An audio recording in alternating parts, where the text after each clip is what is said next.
अस्सलाम वालेकुम जी।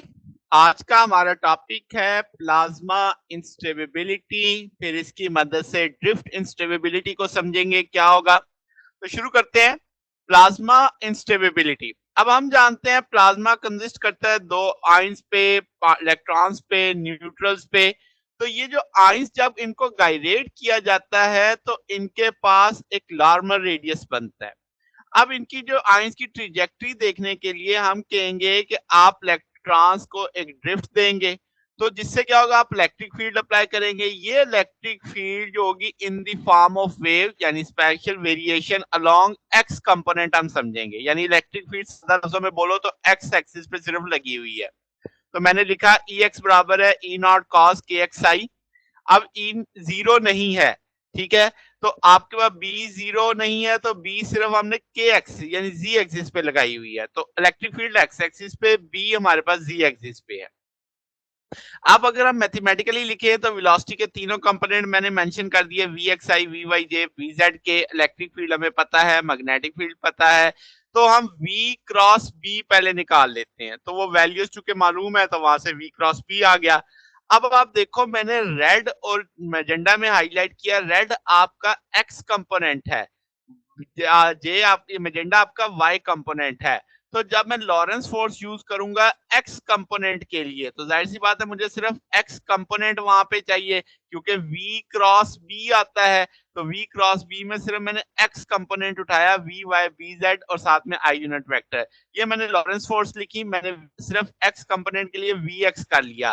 तो यहाँ से q बाई m आ जाएगा, ex आ जाएगा। v क्रॉस b की जगह मैं ये रेड कलर वाली वैल्यू यानी आपका जो x कंपोनेंट वाली वैल्यू लगा देता हूँ। फिर क्या जनाब, अब आपके पास इसकी वैल्यू में हम क्या कर सकते हैं, क्यू बाई एम को अंदर जरब दे सकते हैं। ये बी जो आप जानते हैं ओमेगा सी, जो आपकी साइक्लोट्रॉन फ्रीक्वेंसी होती है, क्यू बी बाई एम होती है। तो यहाँ से क्यू बी बाई एम लिखा जा सकता है। तो इस सारे की जगह ओमेगा सी लगाया जा सकता है।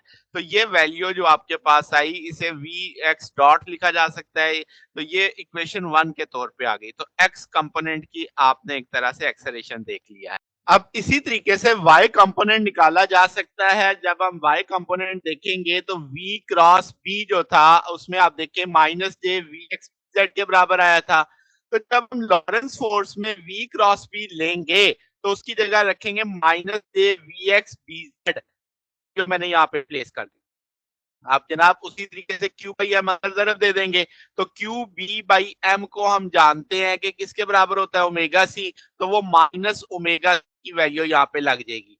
अब हम जानते हैं कि हमारी इलेक्ट्रिक फील्ड तो सिर्फ एक्स एक्सिस के अलोंग थी, तो वाई एक्सिस में तो है ही नहीं। तो ये जो पहला हिस्सा है, पहला फैक्टर है, इसको जीरो होना पड़ेगा। तो वी वाई डॉट इसका डेरिवेटिव बराबर आ जाएगा माइनस ओमेगा सी वी एक्स के। इसे हम इक्वेशन क्या देते हैं। अब अगर आप इस इक्वेशन 1 का डेरिवेटिव लेते हो विद रिस्पेक्ट टू टी, तो ये v डॉट मैंने साइड पे लिख दी। अब मैं जब t के लिए डेरिवेटिव करूंगा d by T, v dot x आ जाएगा। दोनों साइडों पे आपने डेरिवेटिव उठा लिया। अब ये vx का सेकंड ऑर्डर डेरिवेटिव आ गया। अब आपके पास q constant, m constant, ex, अब आपकी एक्स कांस्टेंट है, यूनिफॉर्म फील्ड लगी हुई है, तो ये तीनों फैक्टर कांस्टेंट है, तो ये जीरो आ जाएगा। ओमेगा सी कांस्टेंट होने के नाते बाहर D V Y over D T लिखा जा सकता है। इसे अब वी डॉट वाई लिखा जा सकता है। अब वी डॉट वाई तो मैंने इक्वेशन 2 से इसकी कीमत मुझे पता है, तो ये कीमत इक्वेशन 2 से उठा के हम दोबारा इक्वेशन 3 में ले आते हैं। तो वो वैल्यू मैंने डाल दी इक्वेशन 3 में, तो ये माइनस ओमेगा की सी स्केयर और वी एक्स आ जाएगा। इसे नेगेटिव को उठा के इधर ले लो तो इधर आ जाएगा। ये इक्वेशन 4 बन गई आप। अब इसी तरीके से अगर मैं इक्वेशन 2 जो हमारे पास थी, इसका डेरिवेटिव टी के लिहाज से लेता हूँ। ये इक्वेशन 2 है, इसका डेरिवेटिव दोनों साइडों पे ले लिया, माइनस ओमेगा सी बाहर आ जाएगा। D v x over D t को हम वी एक्स डॉट लिख सकते हैं। तो इक्वेशन 1 जो हमने निकाली थी, ये जो आपके पास वी एक्स डॉट की कीमत मालूम है, वो वैल्यू हम उठा के इस जगह पे वी एक्स डॉट में डाल सकते हैं। तो वो मैंने वी एक्स डॉट की वैल्यू इस जगह पे प्लेस कर दी। जब मैं वैल्यू प्लेस करूंगा, आपने b से मल्टीप्लाई भी कर दिया, डिवाइड भी कर दिया। क्यू बी बाई एम हम जानते हैं ओमेगा सी होता है, तो omega c 1 over b e x plus omega सी वी वाई लिखा जा सकता है, ये बाहर जाके स्केयर हो जाएगा, या कह लो कि omega c minus omega c को अंदर ज़रब दे दी, जब हम अंदर ज़रब देंगे तो वो दोनों फैक्टरों से ज़रब खा देगा। तो अब आपके पास इसको सिर्फ तरतीब देनी है, मैंने minus omega c square v y को पहले लिखना है, इस पहले वेक्टर को बाद में लिखना है। क्योंकि ई एक्स की बात हो रही है, हम जानते हैं एक्स कंपोनेंट को ई नॉट कॉस के एक्स लिखा जा सकता है, यानी ई एक्स की वैल्यू डाल दी है। अब यहाँ पे एक्स आ रहा है, x minus x naught r l sine omega c t होता है, एक्स बराबर आ जाएगा x naught plus r l sine omega c t. ये एक्स नॉट की वैल्यू यहाँ पे लगाई जा सकती है, वो मैंने यहाँ पे हाईलाइट कर दी मेजेंडा कलर में कि मैंने एक्स की वैल्यू लगाई है। अब इसको यहीं पे इक्वेशन 6 को रोक के हमें पहले इस फैक्टर को हल करना पड़ेगा। हम जानते हैं cos alpha plus beta cos alpha cos beta minus sin alpha sin beta होता है, तो इस सोच पे मैं इसको ओपन कर सकता हूं।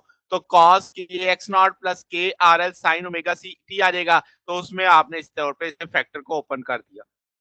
अब आपके पास cos अल्फा का किरदार कौन अदा करेगा, के एक्स नॉट वो लिख दिया। cos बीटा का किरदार कौन अदा करेगा, के cos k r l sine omega c t वो आ गया। इसी तरीके से माइनस के साथ साइन के फंक्शन आ जाएंगे, जैसे इसमें सॉल्व किया। अब टेलर सीरीज देखें तो इसको मैंने हाईलाइट किया, इसको टेलर सीरीज से सॉल्व करना है। cos k r l sine omega c t बराबर आ जाएगा 1 minus k r l sine omega c t square over 2 factorial होता है, 2 और 2 फैक्टोरियल 2 ही होता है, हायर ऑर्डर हमने नेग्लेक्ट कर दिया, इसको यूं लिखा जा सकता है। इसी तरह साइन वाली सीरीज लिखी जा सकती है, तो आपने इसमें भी हायर ऑर्डर नेग्लेक्ट कर दिया है, यानी 3 फैक्टोरियल वाला 3 की क्यू वाला भी नेग्लेक्ट कर देंगे, पहले फैक्टर को लिख दिया। अब ये जो बी और सी आए हैं रेड कलर में जो वैल्यूज हैं, ये ए में डाली जा सकती हैं, वो मैंने इक्वेशन ए में जब डाल दी मैंने रेड कलर में हाईलाइट कर दिया। अब आपके पास cos की x जो है वो अंदर ज़रब खा देगा, इसी तरीके से sin की x इसके साथ ज़रब खा देगा, तो ये आपके पास v डबल डॉट की वैल्यू चल रही है। अब हम क्या करने जा रहे हैं कि इसकी एवरेज सोचते हैं, तो आप जब वी वाई की एवरेज लोगे, साइन की average, sine omega c t की एवरेज लेंगे, तो आपके पास हम जानते हैं साइन की एवरेज वैल्यू 0, स्केयर की वैल्यू 1/2, वो वैल्यूज मैंने हाईलाइट कर दी, जहां जहां लगनी थी वो वैल्यूज प्लेस कर दी। अब आपके पास ये फैक्टर तो बीच में से उड़ जाएगा, तो सिंपल ये फैक्टर बच गया। अब आप जानते हैं वी वाई बराबर है v perpendicular sine omega c t, इसका डेरिवेटिव लें 2 दफा तो आपके पास सेकंड ऑर्डर आ जाएगा। अब आप दोनों साइडों पे इसकी एवरेज उठा लें, तो हम जानते हैं साइन की एवरेज वैल्यू 0 होती है, तो ये वी सेकंड ऑर्डर डिफरेंशियल 0 होता है। तो ये इक्वेशन 8 की वैल्यू इक्वेशन 7 पे लगाई जा सकती है। वो वैल्यू जब मैं इसमें प्लेस कर दूंगा, तो वो देखो मैंने रेड कलर में हाईलाइट कर दी कि इक्वेशन 8 से वैल्यू निकली, वो इक्वेशन 7 में गई, वो रेड कलर में 0 कर दी। ये नेगेटिव का फैक्टर है, दूसरी तरफ जाएगा पॉजिटिव हो जाएगा, ओमेगा स्क्वायर से कट जाएगा। ई नॉट हम यहाँ से देख सकते हैं कि ई नॉट कॉस की एक्स किसके बराबर होता है, ई एक्स के बराबर होता है, तो यहाँ पे ई नॉट कॉस की एक्स मौजूद है, तो उसकी जगह ई एक्स आ जाएगा। अब हम चूंकि वाई एक्सिस के लॉन्ग जा रहे हैं, तो वाई एक्सिस की डायरेक्शन जे होती है, जे बराबर होता है के क्रॉस आई। अब मैंने क्या किया, बी से मल्टीप्लाई भी कर दिया, डिवाइड भी कर दिया, 2 स्टेप किए यहाँ पे, तो ऊपर आ जाएगा ई एक्स क्रॉस बी, नीचे बी स्क्वायर हो जाएगा। अब आपके पास अगर हम इसमें ग्रेडियंट का इफेक्ट देखें, तो आपके पास वी वाई आ जाएगा वी डेल्टा ई, और ये सारी चीज इसके बराबर चलेगी। अब आपके पास इसे हम फाइनाइट लार्मर रेडियस इफेक्ट बोलते हैं, की वजह से आयन सेपरेट होंगे आपके। ये क्वेश्चन शो करेगी कि आपके पास ये फैक्टर डिक्रीज करेगा 1/4 के स्क्वायर आर एल, जब आप ग्रेडियंट ड्रिफ्ट ई देख रहे होंगे, ठीक है। तो अब जो ड्रिफ्ट इंस्टेबिलिटी वो क्यों आएगी कि अगर आपका जो डेंसिटी क्लैंप अगर करता है प्लाज्मा में, यानी इलेक्ट्रिक फील्ड काज करती है पॉजिटिव आयंस और इलेक्ट्रॉन्स को सेपरेट करने में, तो वहां पे एक अलग इलेक्ट्रिक फील्ड पैदा हो जाएगी। और अगर कोई फीडबैक मैकेनिज्म हुआ, अगर वो आपकी जो सेकंड इलेक्ट्रिक फील्ड पैदा हुई है वो पहले वाली को इनहांस करना शुरू कर दे, तो ऐसी सूरत में इलेक्ट्रिक फील्ड तो बहुत ज्यादा बढ़ जाएगी और प्लाज्मा अनस्टेबल हो जाएगा। ऐसी अनस्टेबिलिटी को हम ड्रिफ्ट अनस्टेबिलिटी कहते हैं। तो ये हमारा आज का टॉपिक था। अगर आपको इसमें कोई बात पूछनी हो, डाउट हो, तो नीचे कमेंट्स में पूछ सकते हैं। वीडियो अच्छी लगी हो तो वीडियो को लाइक कीजिएगा, दोस्तों के साथ शेयर कीजिएगा, चैनल को सब्सक्राइब कर दीजिएगा। अब तक के लिए इतना ही, बाकी इंशाल्लाह फिर नेक्स्ट देखेंगे। ओके, अल्लाह हाफिज।